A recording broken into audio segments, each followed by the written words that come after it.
La chose la plus puissante que tu puisses faire dans ce monde bruyant, c'est de ne rien dire. Attends, je ne parle pas de timidité, je ne parle pas de faiblesse. Je parle d'une arme que les plus grands leaders, philosophes et guerriers de l'histoire ont tous utilisée, et que presque personne aujourd'hui ne maîtrise plus. Laisse-moi te poser une question. Quand est-ce que tu as été silencieux pour la dernière fois? Pas endormi, pas distrait, pas en train de scroller. Vraiment silencieux. Tu te souviens? Moi, quand j'ai réfléchi à cette question pour la première fois, j'ai réalisé que ça faisait des mois entiers sans un seul moment de silence véritable. Et ce n'est pas un hasard. On vit dans un monde qui a peur du silence. Les médias le remplissent, les téléphones le volent, les gens l'évitent, comme si rester silencieux était une sorte d'aveu d'échec, comme si ne rien dire signifiait n'avoir rien à offrir. Mais voilà ce que j'ai découvert, et ce que tu vas découvrir aujourd'hui. C'est exactement l'inverse. Dans cette vidéo, on va explorer ensemble ce que le silence fait à ton cerveau, à tes relations, à ta vie intérieure. On va parler de moines tibétains et de négociateurs du FBI, de Steve Jobs et de Marcus Aurelius, d'une expérience scientifique qui a changé la façon dont les chercheurs comprennent le cerveau humain. Et surtout, je vais te donner des outils concrets pour utiliser le silence comme une force, pas comme une absence. Mais prépare-toi, parce que certaines de ces vérités vont te déranger. Et c'est exactement pour ça qu'elles sont importantes. Avant qu'on plonge dans le vif du sujet, si ce genre de contenu te parle, si tu cherches à comprendre les mécanismes profonds de l'esprit humain, abonne-toi maintenant. Pas pour moi, pour toi, pour ne pas rater les prochaines vidéos. C'est gratuit et tu peux toujours partir après. Allez, on commence. Il y a une expérience publiée dans la revue Proceedings of the National Academy of Sciences qui a tout changé dans ma façon de voir les choses. Des chercheurs ont exposé des souris à 2 heures de bruit intense par jour. Résultat, perte de mémoire, augmentation du cortisol, dégradation des neurones dans l'hippocampe, la zone du cerveau liée à l'apprentissage et à la mémoire, ce qui était attendu. Mais voilà ce qui était inattendu. Le groupe exposé à 2 heures de silence par jour a montré quelque chose que personne n'avait prévu. De nouveaux neurones. Le silence, littéralement, faisait grandir le cerveau. Les chercheurs ont appelé ça la neurogénèse induite par le silence. 2 heures de vraie tranquillité auditive par jour suffisaient à régénérer des cellules cérébrales. 2 heures.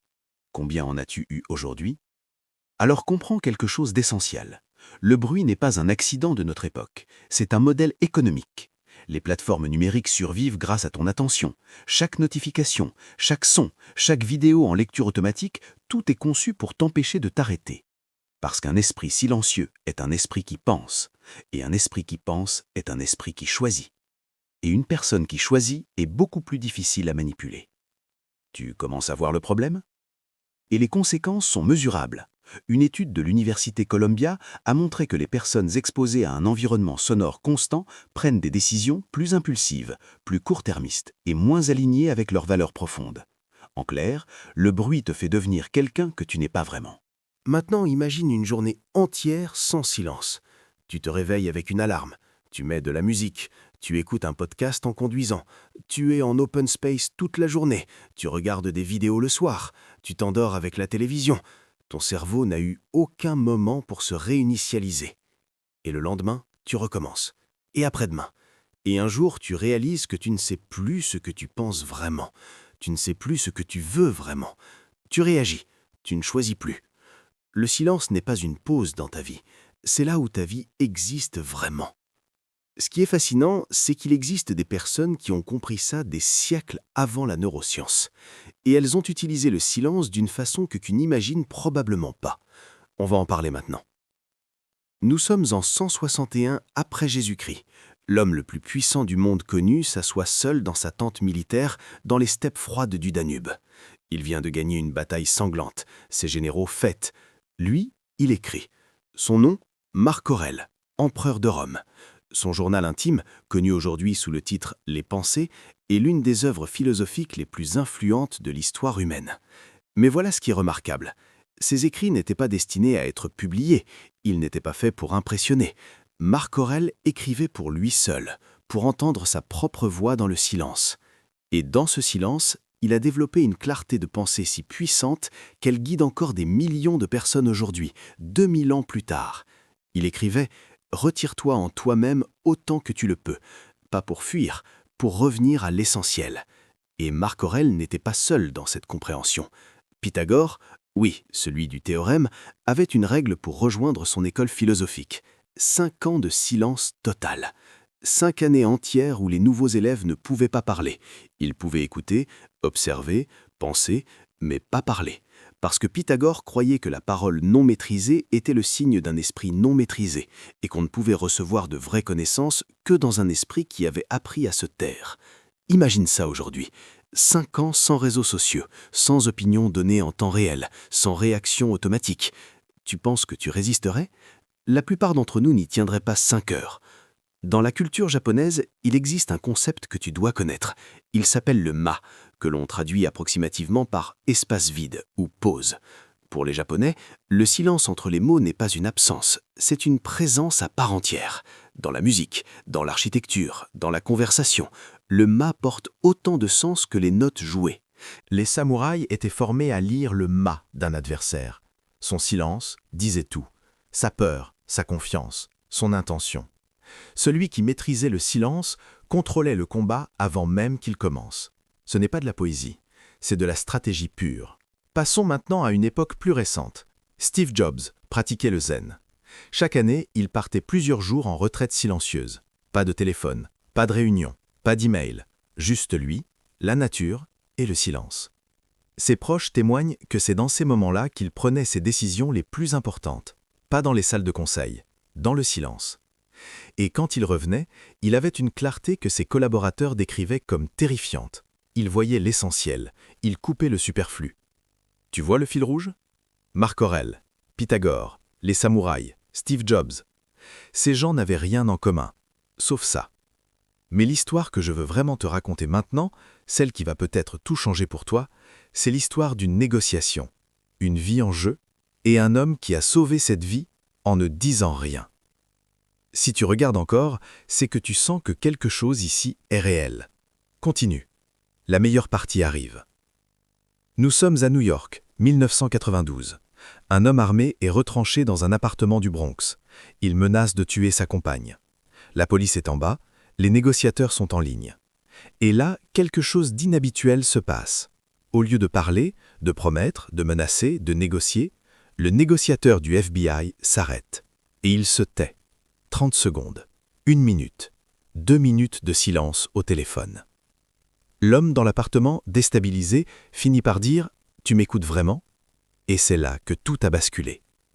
Ce négociateur s'appelait Gary Nosner, chef des négociations de crise au FBI pendant 25 ans.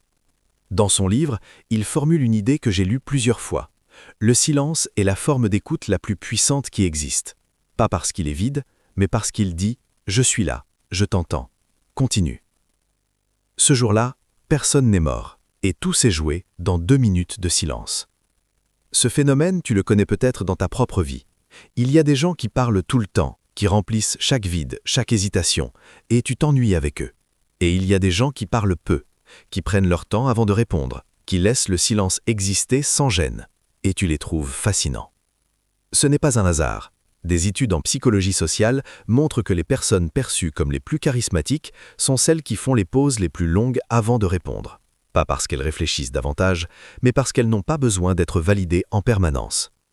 Le silence dit « Je suis à l'aise avec moi-même, je n'ai pas besoin de ton approbation pour exister. » Et ça, c'est magnétique. Parlons maintenant de quelque chose de plus douloureux. Tu as déjà eu une dispute où tu as dit quelque chose que tu regrettes encore ? Une phrase sortie de la colère ? Une réplique acide, un mot de trop ? Bien sûr, on a tous ça. Viktor Frankl, psychiatre et survivant des camps de concentration, a formulé une idée extraordinaire. Entre le stimulus et la réponse, il y a un espace. Dans cet espace réside notre pouvoir de choisir. Dans ce choix réside notre liberté. Cet espace, c'est le silence. La prochaine fois que quelqu'un te blesse, t'attaque, te provoque, avant de répondre, fais une pause. Même 2 secondes. Ces 2 secondes peuvent sauver une relation. Ces 2 secondes, c'est ton pouvoir. Et ce principe s'applique aussi dans les négociations. Les meilleurs négociateurs du monde utilisent tous la même technique. Après avoir posé une question ou fait une offre, ils se taisent, complètement, et ils attendent. Parce que le silence crée une pression naturelle. Le cerveau humain déteste le vide conversationnel. Il va faire n'importe quoi pour le remplir. Et en remplissant ce vide, l'autre personne révèle ses peurs, ses besoins, ses limites. Warren Buffett a dit qu'il a appris plus sur une entreprise en restant silencieux que dans toutes les présentations qu'on lui a faites. Parce que quand tu te tais, les autres parlent. Et quand ils parlent librement, la vérité émerge. Jusqu'ici, on a parlé du silence dans les relations, dans la stratégie, dans l'histoire. Mais il y a une dimension du silence dont on parle presque jamais. Le silence intérieur et ce qu'il révèle sur qui tu es vraiment. C'est la partie la plus inconfortable de cette vidéo, et peut-être la plus importante. Je vais te dire quelque chose que tu sais déjà, au fond. Le vrai silence fait peur, pas le silence des autres, le tien. Parce que quand tout est calme autour de toi, quand il n'y a plus de distraction, plus de bruit, plus d'écran, ce que tu entends, c'est toi. Et toi, tu n'es pas toujours agréable à écouter. Il y a cette voix, tu la connais. Celle qui dit que tu aurais dû mieux faire, que tu n'es pas à la hauteur, que le temps passe trop vite et que tu n'as pas assez fait. Alors on fuit. Le bruit, les écrans, l'hyperactivité, tout ça, ce n'est pas un accident, c'est une anesthésie. Blaise Pascal, au XVIIe siècle, écrivait quelque chose de visionnaire. Tout le malheur des hommes vient d'une seule chose, qui est de ne savoir pas demeurer en repos dans une chambre. 3 siècles plus tard, on a inventé le smartphone. Et Pascal avait déjà tout compris. On ne sait pas rester tranquille avec nous-mêmes. Alors on consomme, on se noie dans le contenu, dans les opinions des autres, dans les vies filmées d'inconnus. Tout plutôt que de s'asseoir avec soi-même. Mais voilà la vérité inconfortable. Tout ce que tu fuis dans le silence ne disparaît pas, ça s'accumule, et un jour, ça déborde, sous forme d'anxiété, de burn-out, de vide existentiel, de la sensation d'avoir vécu une vie qui n'était pas la tienne. Pourtant, il y a un autre côté, ce que le silence peut te donner, si tu acceptes de l'affronter. Tara Brach, thérapeute et auteure américaine, raconte qu'après des années d'anxiété sévère, elle a décidé un jour d'arrêter de fuir, de s'asseoir, de ne rien faire, d'écouter ce qui venait. Au début, c'était comme ouvrir une boîte noire. La peur, la culpabilité, le doute, tout est sorti d'un coup. Mais elle est restée, et quelques jours plus tard, quelque chose d'extraordinaire est arrivé. Une clarté, une douceur envers elle-même qu'elle n'avait jamais connue, comme si en arrêtant de fuir ses émotions, elle leur avait enlevé leur pouvoir. C'est ça, le vrai silence. Ce n'est pas l'absence de pensée, c'est apprendre à les observer sans s'y perdre. C'est découvrir que tu n'es pas tes pensées. Tu es celui qui les regarde. Il existe à Minneapolis une salle appelée chambre anéchoïque. Elle absorbe près de la totalité des sons. C'est l'endroit le plus silencieux de la planète. Des volontaires ont accepté d'y passer du temps. Presque tous sont partis en moins de 45 minutes. Pas à cause du silence, à cause des bruits qu'ils entendaient. Dans ce silence absolu, le corps révèle ses propres sons. Le sang dans les veines, les articulations, la digestion. Des sons toujours présents, mais noyés dans le bruit du monde. Le chercheur en charge de l'expérience a dit quelque chose de simple et de profond. Dans le silence parfait, tu rencontres ton propre corps. Et pour beaucoup de gens, c'est leur premier vrai contact avec eux-mêmes. Quand as-tu eu ce contact pour la dernière fois? Avec toi-même. Vraiment. On va maintenant parler d'une pratique vieille de 2500 ans, validée aujourd'hui par des milliers d'études scientifiques. L'outil le plus efficace pour développer ce silence intérieur. Et je vais aussi te donner des outils concrets que tu peux appliquer dès ce soir. On arrive dans la dernière grande partie de cette vidéo, celle qui, je l'espère, va rester avec toi longtemps. Reste là. Si le silence est si puissant, comment l'intégrer dans une vie moderne, occupée, réelle? Ce n'est pas en allant vivre dans un monastère, ce n'est pas en pratiquant 10 heures de méditation par jour, c'est dans des gestes simples, précis, reproductibles. Voici 5 outils que tu peux commencer à utiliser dès aujourd'hui. Premier outil, les 10 minutes du matin. Demain matin, avant de toucher ton téléphone, 10 minutes, assis, debout, peu importe. Sans musique, sans podcast, sans écran. Juste toi et le silence. Et si des pensées arrivent, et elles arriveront, ne les chasse pas, laisse-les passer. Tu n'es pas là pour les contrôler, tu es là pour observer. Fais ça pendant 21 jours et note ce qui change dans ta clarté mentale, ta patience, tes décisions. Des études publiées dans Frontiers in Human Neuroscience montrent qu'après 8 semaines de pratique quotidienne, la densité de matière grise dans le cortex préfrontal augmente. La zone de la prise de décision, de l'empathie, de la régulation émotionnelle. Ce n'est pas de la spiritualité, c'est de la biologie. Deuxième outil, la règle des 10 secondes avant de parler. La prochaine fois que quelqu'un te pose une question importante ou que tu es au point de réagir dans une conversation difficile, attends. 10 secondes. Pas pour paraître mystérieux, pour laisser ta réponse venir de ta pensée profonde, pas de ta réaction automatique. C'est ce que font les grands leaders, les grands thérapeutes, les grands négociateurs. Ils ne remplissent pas le silence, ils le respectent. Troisième outil, la marche sans oreillette. Une fois par semaine, prends une marche. 20 minutes, 30, peu importe. Sans musique, sans podcast, sans écran. Laisse ton esprit vagabonder. C'est dans cet état, ce qu'on appelle le mode par défaut du cerveau, que les meilleures idées émergent. Pas quand tu cherches, quand tu lâches. Newton et la pomme, Archimède dans son bain, Einstein sur son vélo. Ce n'est pas un hasard que les grandes révélations arrivent dans ces moments de calme actif. Le cerveau résout des problèmes qu'il ne peut pas résoudre dans le bruit. Quatrième outil, le journal de silence. Le soir, avant de dormir, 5 minutes, un carnet, un stylo. Pas un journal classique où tu racontes ta journée, un journal de silence. Tu écris ce qui est venu à toi dans tes moments calmes. Une pensée, une peur, une envie. Quelque chose que tu n'aurais pas eu le temps d'entendre dans le bruit de la journée. Avec le temps, tu vas voir des patterns, des thèmes récurrents, des désirs profonds, des choses que tu sais, mais que tu n'avais jamais formulées. Et un jour, tu réaliseras que dans ce carnet, tu as écrit ta vérité. Cinquième outil, le jeûne numérique. Une journée par semaine, ou même une demi-journée, sans réseaux sociaux, sans actualité, sans notification. Pas pour toujours, juste pour ce jour-là.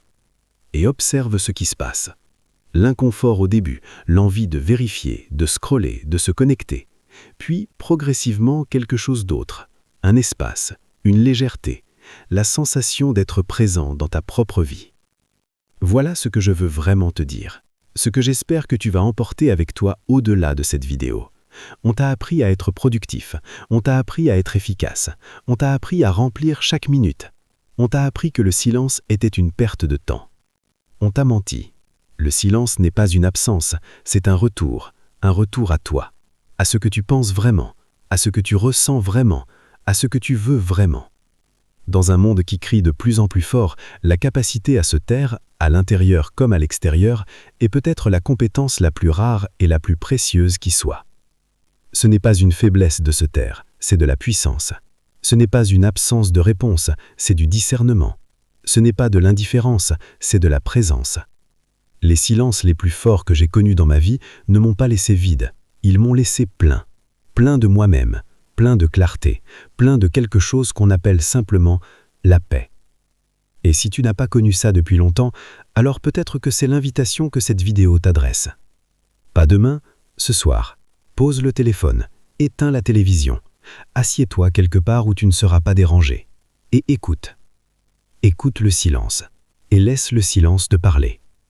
Marcus Aurelius, Pythagore, les samouraïs, Steve Jobs, Gary Noesner, Tara Brach. Des époques différentes, des cultures différentes, des vies différentes, mais tous ont compris une même vérité. Le silence n'est pas ce qu'on fait quand on n'a rien à dire. C'est ce qu'on fait quand on est assez fort pour écouter. Alors voilà ma question pour toi, avant de partir. Qu'est-ce que ton silence te dirait si tu lui donnais la chance de parler? Prends soin de toi et prends soin du silence. Si cette vidéo t'a touché, bougé ou simplement fait réfléchir, alors on est du même monde, toi et moi. Je fais d'autres vidéos comme celle-ci, sur la psychologie, la philosophie, les mécanismes de la vie intérieure, sur tout ce qui nous aide à vivre plus vraiment. Abonne-toi si tu veux qu'on continue ce voyage ensemble. Active la cloche si tu ne veux rater aucune vidéo. Et si tu connais quelqu'un qui en a besoin, partage-lui cette vidéo. Parfois, le bon contenu au bon moment peut tout changer. À très bientôt.